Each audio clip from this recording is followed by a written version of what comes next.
အားလုံးမင်္ဂလာပါဗျဟုတ်ကဲ့ဗျကျွန်တော်ကပြည့်ရဲ့ဘွယ်ဟာတစ်နှစ်ကိုစိုက်ပေါ့နော်တယ်လေဒါပေမဲ့ကိုမြင်ပေါ့နော်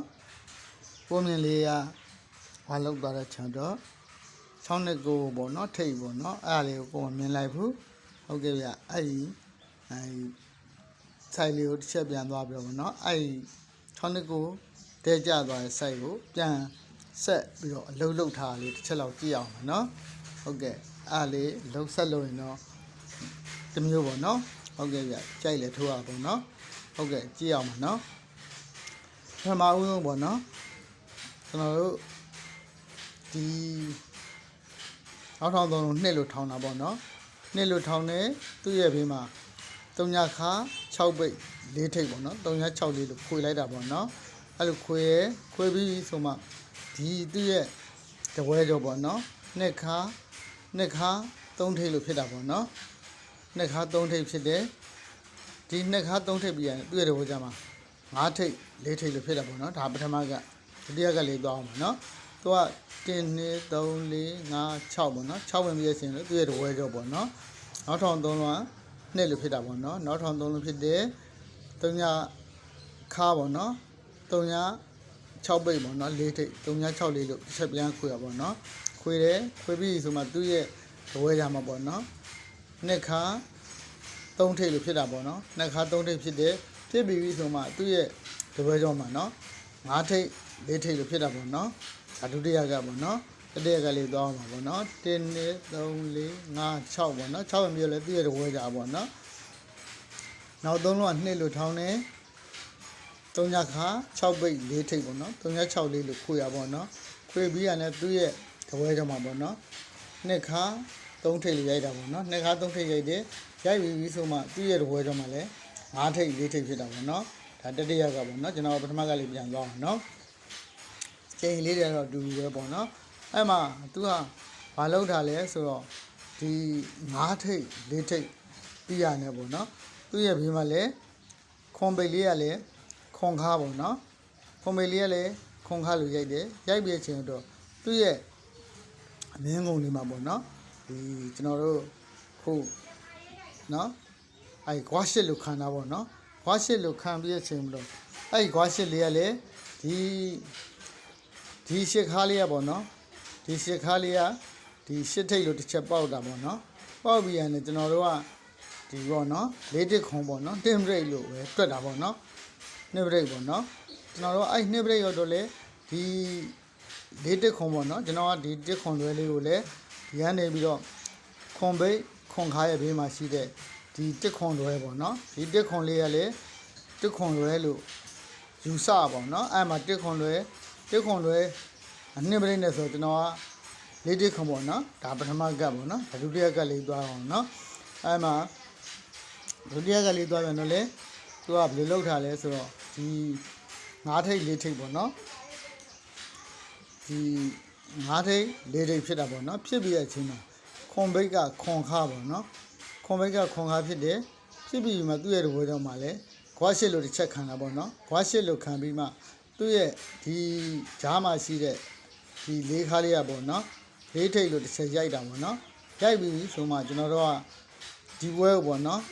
နှစ်ဘရိတ်ပေါ့နော်ကျွန်တော်နှစ်ဘရိတ်ယူဆပြီးတော့နှစ်ဘရိတ်ပေါ့နော်နှစ်ဘရိတ်ကလည်းသူကဘာလုပ်ထားလဲဆိုတော့ဒီသူ့ရဲ့68တွဲလေးကလည်းခွန်ဘိတ်ခွန်ငါရဲ့ဘေးမှာရှိဒီ68တွဲလေးပေါ့နော်ဒီ68တွဲလေးကလည်း68တွဲလို့ရိုက်ပြီးတော့နှစ်ဘရိတ်နဲ့ပေါက်တာဆိုပြီးတော့ကျွန်တော်တို့ကယူဆပြီးတော့ပေါ့နော်968ပေါ့နော်ကင်တယ်ပေါ့နော်ဒါဒုတိယကပေါ့နော်ဟုတ်တတိယကလေးသွားအောင်ပါနော်တတိယကလေးသွားပြန်လို့လေသူကဒီ5ထိပ်4ထိပ်ဖြစ်တဲ့ဘေးမှာနော်ခွန်ဘိတ်ခွန်ခါပေါ့နော်အဲ့မှာဒီဝါရှစ်လို့တစ်ချက်ခုံတာပေါ့နော်ဝါရှစ်လို့တစ်ချက်ခုံနေအဲ့ဒီဝါရှစ်လို့ခုံပြီးဒီ6ဘိတ်6ခါလေးရပေါ့နော်6ထိပ်လို့ရိုက်လိုက်တယ်ပေါ့နော်ရိုက်ပြီးရင်ကျွန်တော်တို့နှစ်ဘရိတ်လို့ယူဆပြီးထိုးရပါနော်ယူဆအချိန်မှာလည်းသူ့ရဲ့ဘေးမှာရှိတဲ့ခွန်ဘိတ်ခွန်ခါဘေးမှာရှိတဲ့ဒီနှစ်6တွဲကိုနောက်တွဲပေါ့နော်နှစ်6တွဲကိုနောက်တွဲပေါ့နော်ကျွန်တော်တို့ကနှစ်ဘရိတ်နဲ့ပေါင်ပါဆိုတော့အဲ့မှာကျွန်တော်တို့က1 2 9ဆိုတာလေပြီးရဲ့ဘွဲကတင်တာပေါ့နော် ဒီတစ်နှစ်ကိုလေးတင်တာပေါ့နော်သူကကျွန်တော်တို့ကနှစ်ပရိတ်ကိုပဲသွားပါတော့သူလောက်တာတော့မှန်ပေါ့နော်ကျွန်တော်တို့ကအဲ့လိုညံ့တာပေါ့နော်ကျွန်တော်ညံ့သွားတယ်အဲ့မှာသူကဆိုကြပါလို့ဗျာဒီရှစ်ခါလေးကရှစ်ထိတ်လို့ရိုက်ပြီးတော့ကျွန်တော်တို့နှစ်ပရိတ်ပဲဒီတစ်ခွန်တွဲပေါ့နော်အဲ့မှာနှစ်ပရိတ်တကယ်တော့သူကပုံမှန်ရိုက်သွားတာတော့ကျွန်တော်ထောက်ထား2ခုလောက်ပြပါမယ်နော်ဒီရိုးပါရဲ့ကျွန်တော်တို့ကဒီတစ်ခွန်တွဲရတယ်ဗျာဒီနှစ်ပရိတ်နဲ့ပေါက်တယ်ဆိုတော့၄တစ်ခွန်ပေါ့နော်အဲ့မှာဒီရိုက်သွားလဲဒီတစ်ခွန်တွဲရတယ်၄ထိတ်နဲ့ပေါက်တယ်ပေါ့နော်ပထမကတ်ပေါ့နော်၄ထိတ်လေးနဲ့ပေါက်တယ်ဒုတိယကတ်လေးတော့လေကျွန်တော်တို့6 8တွဲရတာပေါ့နော်ဒီ6ဒီ8 9ကဒီ6 8လေးကလေ6 8တွဲပေါ့နော်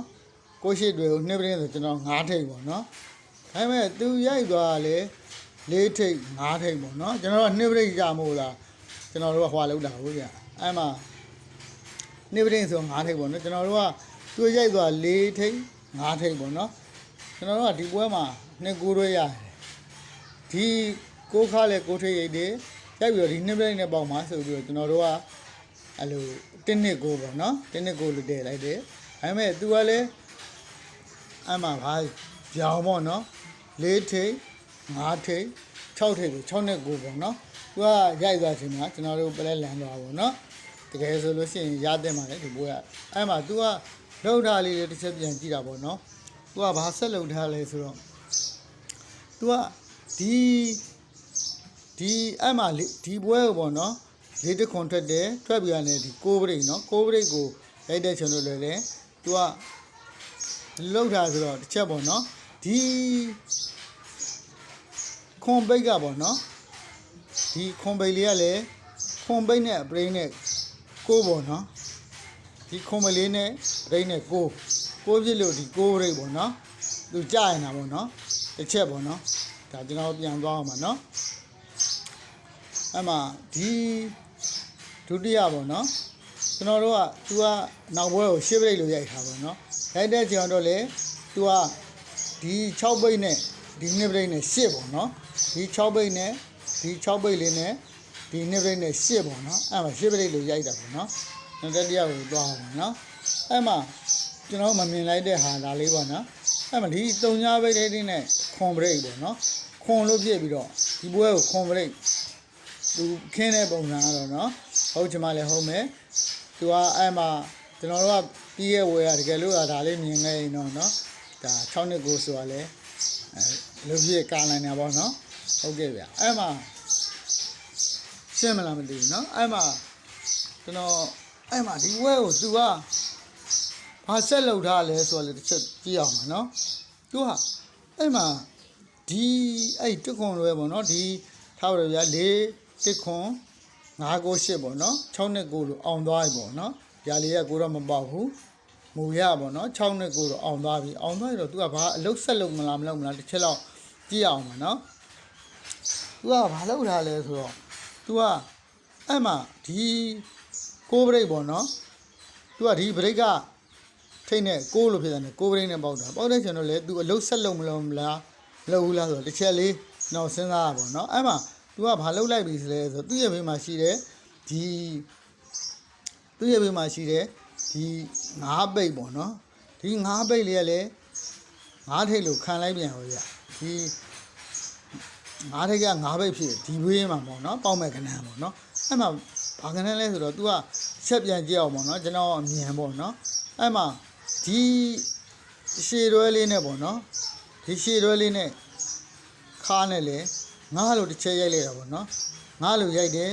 ရိုက်ပြီဆိုရင်တော့လေသူ့ရဲ့ဒီခါလေးနဲ့ဒီနောက်တွဲလေးနဲ့လေ6လို့ရိုက်တာပေါ့နော်ငါး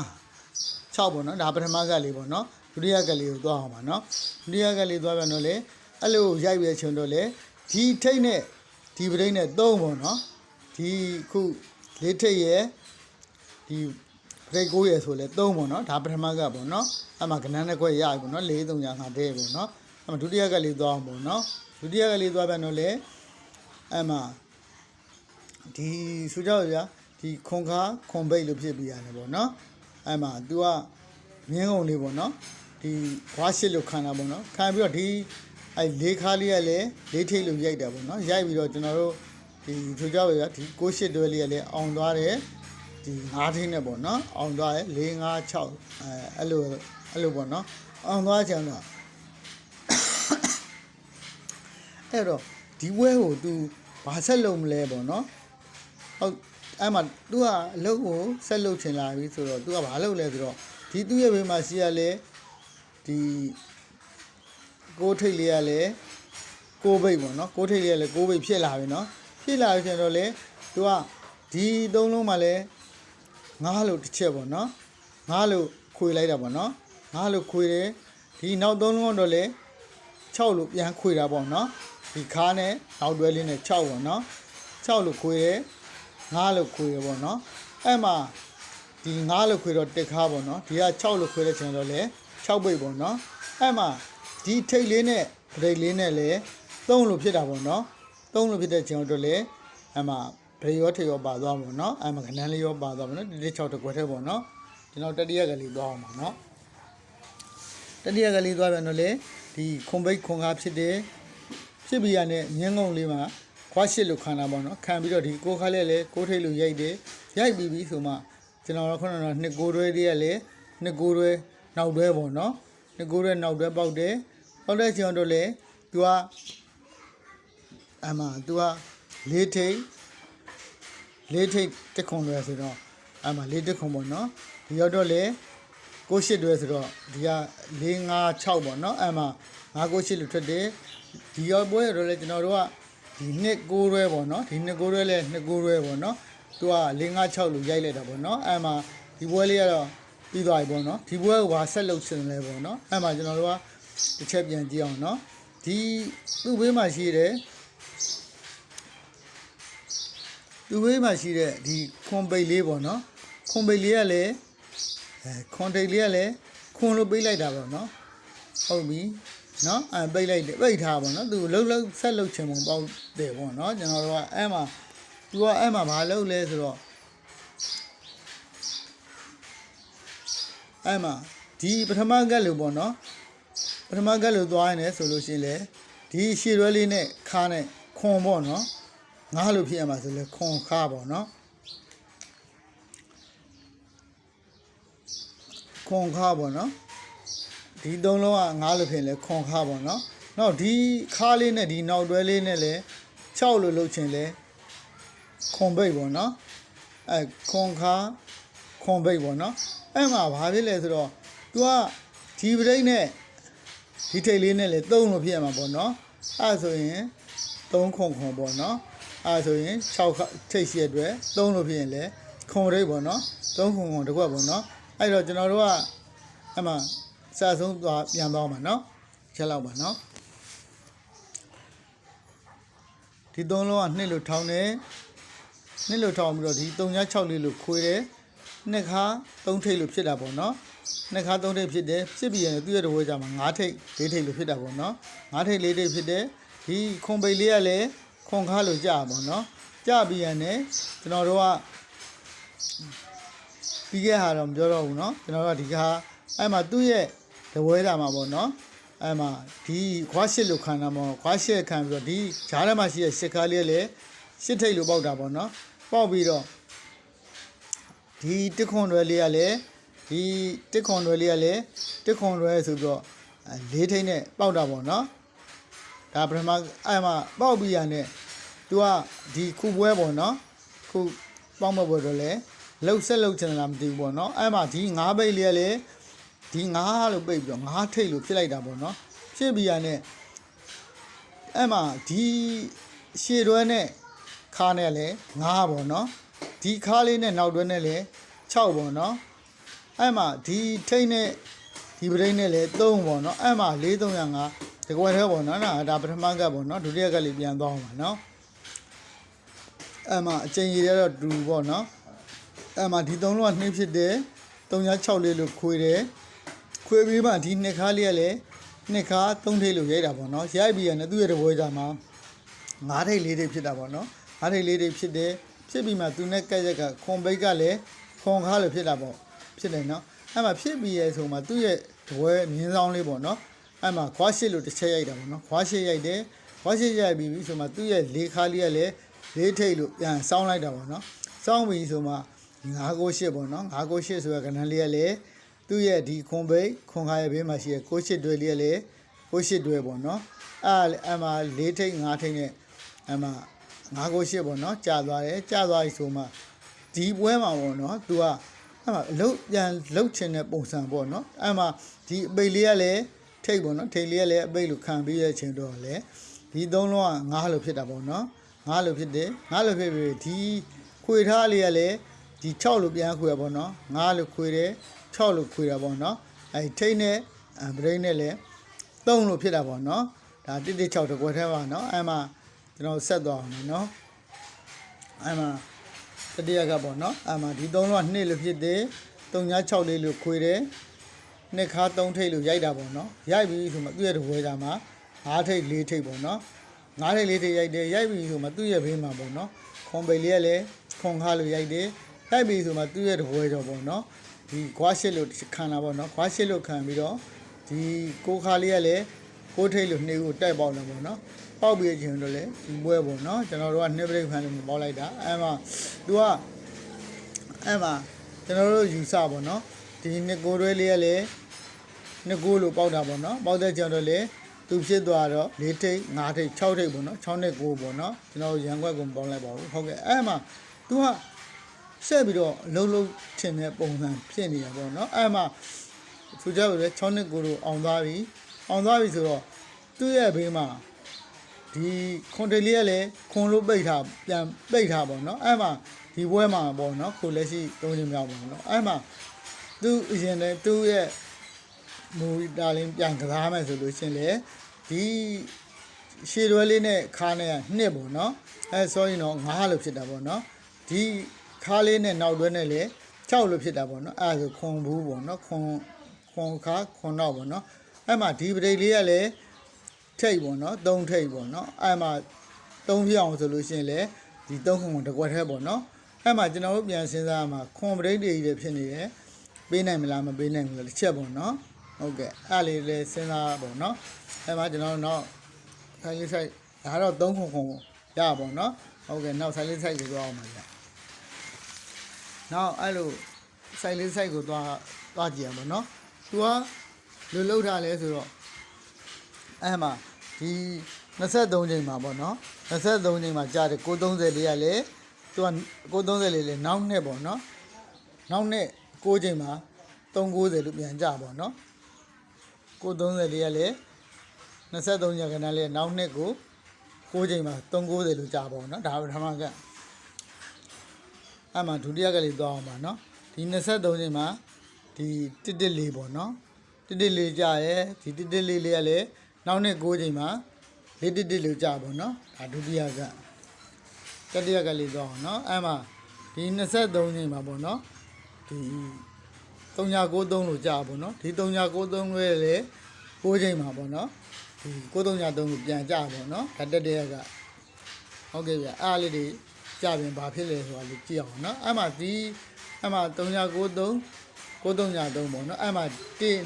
3 4နှစ်မြောက်တော့ဘယ်လိုလုပ်လဲတစ်ချက်ကြည့်အောင်ပါနော်ဟုတ်ကဲ့ဗျပထမကလေးသွားအောင်ပါနော်ပထမကလေးသွားတယ်ဒီ23ချိန်မှာ930နော်930ကြာပြတာလေးကလည်း6ချိန်မှာပေါ့နော်390လို့ကြာပါပေါ့နော်6ချိန်ကိုကြာတယ်ကြာပြန်တယ်သူက1 2 3 4ပေါ့နော်4နှစ်မြောက်တော့သူနဲ့